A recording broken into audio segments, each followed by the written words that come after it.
Abandonado. Sa tagal ng pagkakatiwangwang nitong project na to, napuno na siya ng damo. May talahib na.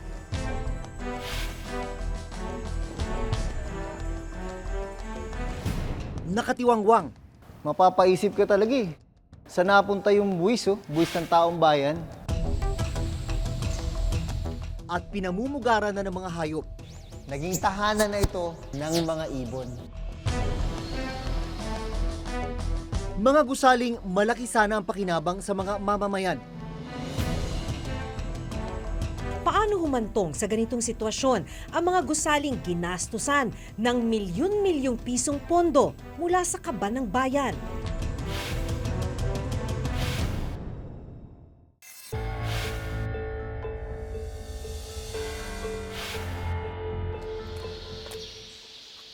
Hindi mga ingay mula sa mga pagpupulong o mga okasyon ang nadatnan ko sa loob ng Cagayan de Oro Convention Center.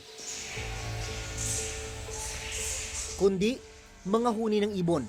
Sa tagal na hindi nagagamit itong Cagayan de Oro International Convention Center, eto na nangyari. Naging tahanan na ito ng mga ibon.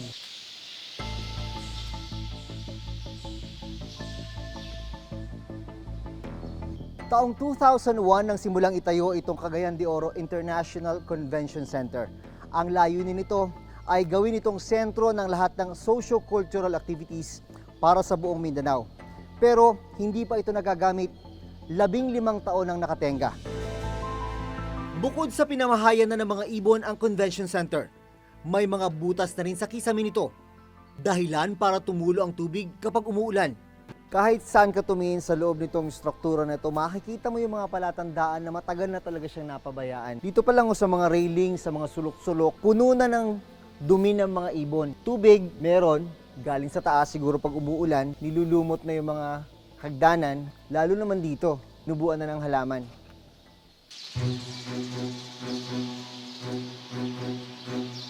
Mahigit sa 1 hektarya ang laki ng Cagayan de Oro Convention Center. 7,700 naman ang dapat na capacity nito. Pero wala pa ni isang okasyon ang idinaos dito. Pag nag-operate na yung convention center, marami namang maka-avail ng mga livelihood. Kasi yung mga tao namin dito, pwede naman magtinda sa loob, sa labas. So, mayroon silang hanap buhay. Pero habang hindi pa gawa, habang hindi pa nag-ooperate, Sayang. Ang Department of Public Works and Highways o DPWH Region 10 ang implementing agency ng proyekto. Ayon sa nakuha naming dokumento mula sa DPWH Region 10, June 2001 nang simula ng Convention Center. August 2003 ang target completion nito. Ang orihinal na contract cost nito ay 349.9 million pesos mula sa Priority Development Assistance Fund o PDAF ni dating Senador Aquilino Neni Pimentel. Ang pera, pinasa ko na kaagad doon sa DBM na ibigay sa direktamente doon sa DPWH para walang masabi na, uy, ito paborito na kontraktor ito, bibigyan ng, dito ibigay ang construction ng convention center para may cut sa kung sino-sino dyan. Ayaw ko yung ganun. And so the money has been provided and I want every centavo of that accounted fully. Sa dokumentong ito na nakuha namin mula sa DPWH Region 10, lumalabas na 2 naging contractor sa pagtatayo ng convention center. Mula 2001 hanggang 2009, naglabas ng 345 million pesos sa pagsisimula ng gusali. Pero taong 2010, hinawakan ng ibang contractor ang pagpapatuloy ng convention center. Mula 2010 hanggang 2011, naglabas ng 149 million pesos ang DPWH Region 10. Sa loob ng 10 taon na pagpapagawa sa Cagayan de Oro Convention Center, hanggang sa ngayon, hindi pa rin ito tapos. Paano po nagsimula ang proyekto na to? Yung proyekto natin, simula ito sa idea na noon ang Cagayan de Oro, wala pang sports center. Naumpisahan nga nung buhat noong 2001, na-award sa Kwan, mahigit ng 349 million yung na-award sa kontraktor. Hindi pa rin nagagawa ang sanitary works tulad ng banyo, electrical, flooring at finishing ng gusali. Ang malungkot, mula 2011 hanggang ngayon, nakatenga ang struktura.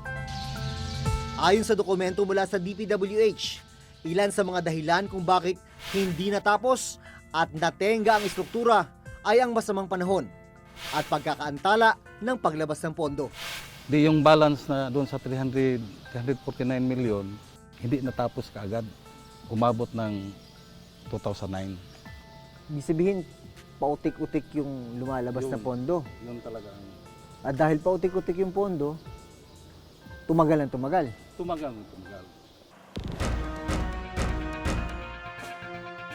Ayon sa DPWH Region 10, aayusin at itutuloy ngayong taon ang pagtatayo ng convention center. Pero para mangyari ito, kailangan pa raw ng karagdagang 324 million pesos.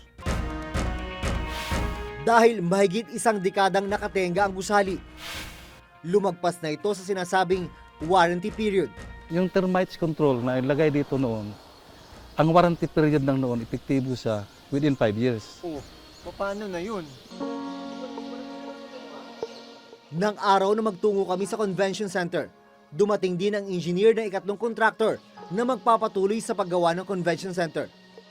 Ano ang plano nyo dito? Kailangan nga matapos yung lahat ng mga item, gagawin na mga ceiling, tiles, yung electrical works, yung air conditioning unit, yung sa mga CR natin, kailangan matapos yon lahat.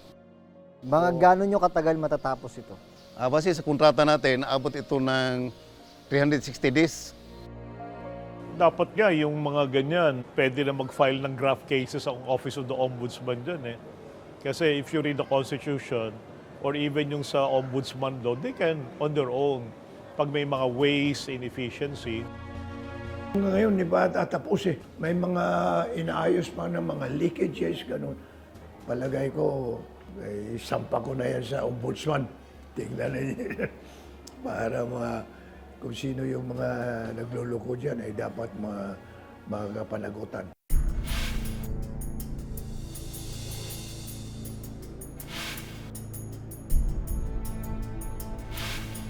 Taong 2007 nang itayo itong Batangas Provincial Livelihood Center. Ginasusan ng 237 million pesos mula sa utang sa isang bangko. 10 taon na lumipas, nakatiwangwang, hindi napapakinabangan. Ipinatayo ang Batangas Provincial Livelihood Center o BPLC para magkaroon ng hanap buhay ang mga residenteng naapektuhan ng pagpalawak ng Batangas Port. Halos 2 hektarya ang lawak ng BPLC na nakatayo sa tabi mismo ng Batangas Port. Ayon sa COA report, June 2003 nang simulang itayo ang ikatlong palapag ng gusali. Dito sana magtatayo ng mga tindahang pagkakakitaan ng mga residenteng na-displace o napaalis ng palawakin ng Batangas Port. June 2004 nang ideklarang tapos ang istruktura. Pero wala ni isang tindahan para sa mga target beneficiary ang naitayo. Dahil nga hindi na maintain itong struktura, kinakalawang na yung ibang bahagi ng gusali. May mga crack dito, mga crack doon. Ang poste, kita nyo, nakatumba na. Pader, puno rin ng crack. Ang ibang dingding may mga bitak na.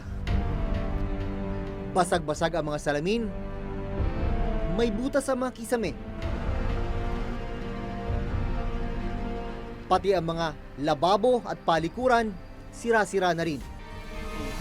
Kasama kong nag-ikot sa gusali ang kapitan ng barangay.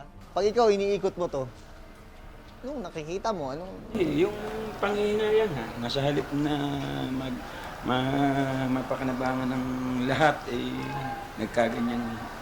Tingnan mo naman to. Lawak ko. Wala akong makikita. Walang nakatayo, walang nakalagay na anumang establishmento. Ito makikita mo sa second floor. Pakante. Pag makikita mo yung ganitong klaseng proyekto, mapapaisip ka talaga eh. Saan napunta yung buwis, oh? Buwis ng taong bayan.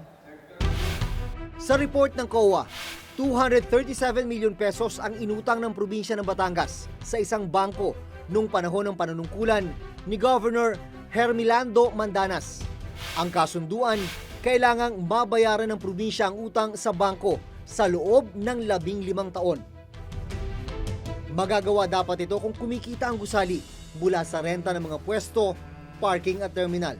Ayon pa rin sa COA report, palaki ng palaki ang binabayaran ng Batangas Provincial Livelihood Center dahil ito sa interes at amortization na inutang sa bangko at iba pang bayarin katulad ng insurance at kuryente.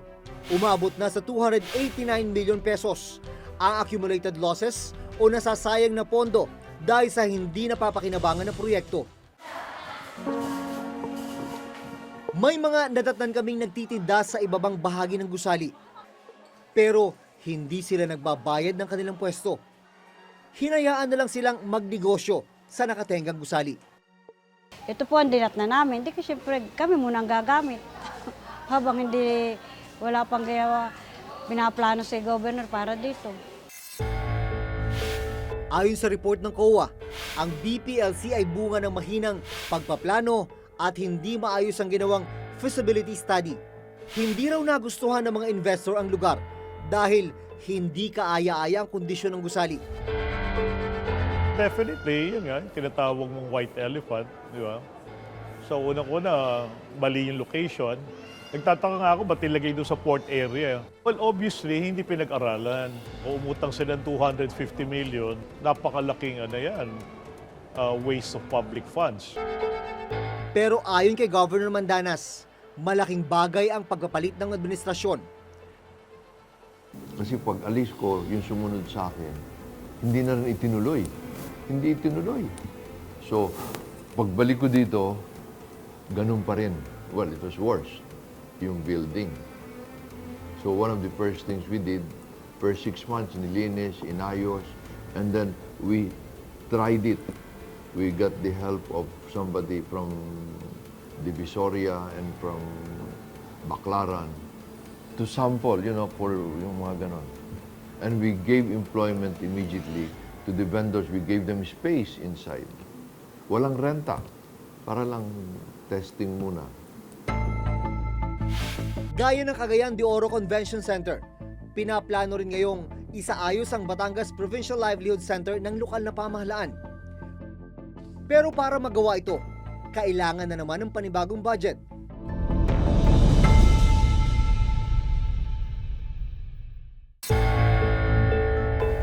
Matapos naming may-ere ang report tungkol sa mga tulay na ginastusan ng pera natin pero ngayon nakatenga o kaya hindi pa rin natatapos, ilan sa mga kababayan natin ang nagpadala sa amin ng mga mensahe sa pamamagitan ng aming official Facebook account.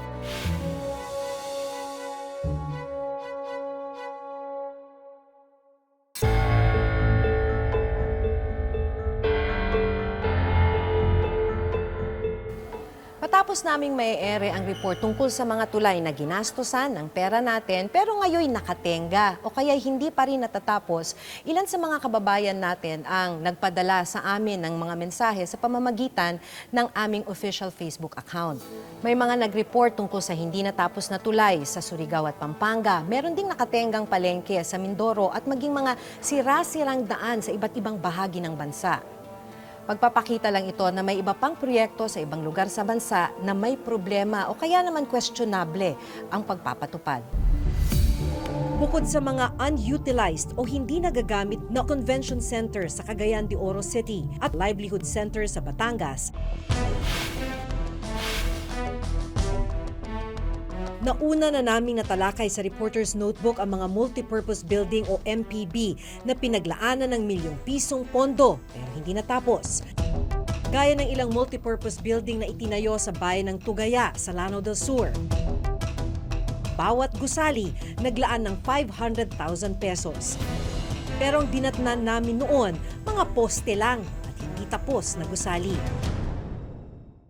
Paliwanag noon ng DPWH Region 10 na siyang implementing agency ng mga MPB, hindi pa nagagastos lahat ng pondo. Pinipressurize lang sila na tapusin yung project para walang problema doon.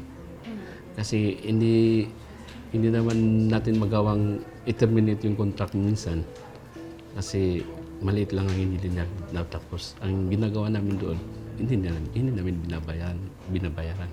With an accomplishment of 87.43%. Kompleto na yung construction of building.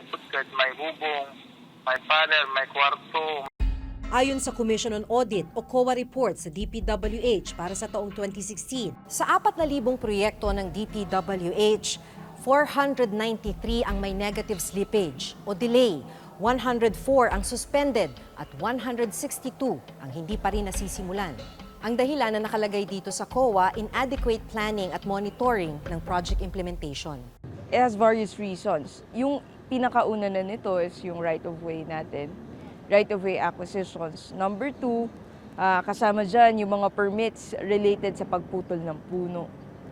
Yung number 3 is yung permit related sa local government units. Yung permit galing sa MMDA. Nagbigay kami ng policy recommendations. Sabi namin, hindi ka mag-uumpisa ng isang proyekto na hindi mo naayos yung right-of-way. Kasi ano mangyayari doon, di ba? So, bago mo umpisahan, tapos na dapat para tuloy-tuloy yung trabaho. We're trying to make this as efficient as possible. So marami na tayong reforms na ginagawa para mapabilis yung ating execution ng mga project. ngayong taon nakatakdang simula ng gobyerno ang ilan sa big-ticket items ng administrasyon. May plano na kami over the next 5 years. We will spend, ang gagastusin namin something like 8 to 9 trillion. No? Kabilang dito ang Metro Manila Subway, ang North Railway Project na kukonekta sa Manila at Clark, Pampanga, ang South Railway Project na biyabiyahe mula Maynila hanggang Los Baños, Laguna, at ang Mindanao Railway Project na kukonekta sa Digos, Tagum at Davao City. Ongoing naman ang pagtatayo ng NLEX SLEX Connector Highway, ginagawa na rin ang LRT Line 4 at ang MRT-7 na kukonekta naman ng Quezon City at San Jose del Monte, Bulacan. Para mabantayan ang status ng iba't ibang proyekto sa ilalim ng DPWH, bumuo raw sila ngayon ng tinatawag na Infra-Track Monitoring. Ang nangyayari niyan, we have an Infra-Track system. So it's a mobile application na pwedeng gamitin ng mga staff namin for as long as there is internet. Yung app na yon will be able to capture photos and will able to, plot yung exact photo na yon on the geographic coordinates kung saan siya kinuha. It will be uploaded in a map. So makikita namin automatically, ito yung project in this particular location at ito yung itsura niya ngayon.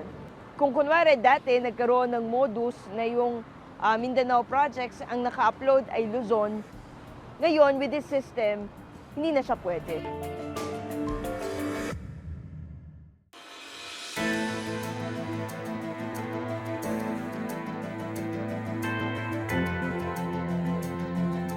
Sa mga nakita pa lang nating proyekto, nasa mahigit 800 milyong piso na ang inilaan para sa pagpapatayo ng mga tulay, convention at livelihood center. Malaki sana ang may tutulong ng mga gusaling ito sa pag-unlad ng mga komunidad. Pero ang masaklap, nakatenga ang ilan sa mga ito. Sa pagtatayo at paggawa ng mga kalsada, tulay at iba't ibang gusali, mahalaga na manatili tayong mapagmatsyag. Bantayan at tutukan ang sinumang ahensya ng gobyerno na nagpapatupad ng mga ito. Dapat tama ang kanilang gagawin dahil pera natin to. Hanggang sa susunod na Huwebes, ako si Maki Pulido. Ako si Jun Veneracion at ito nakatala sa aming Reporter's Notebook.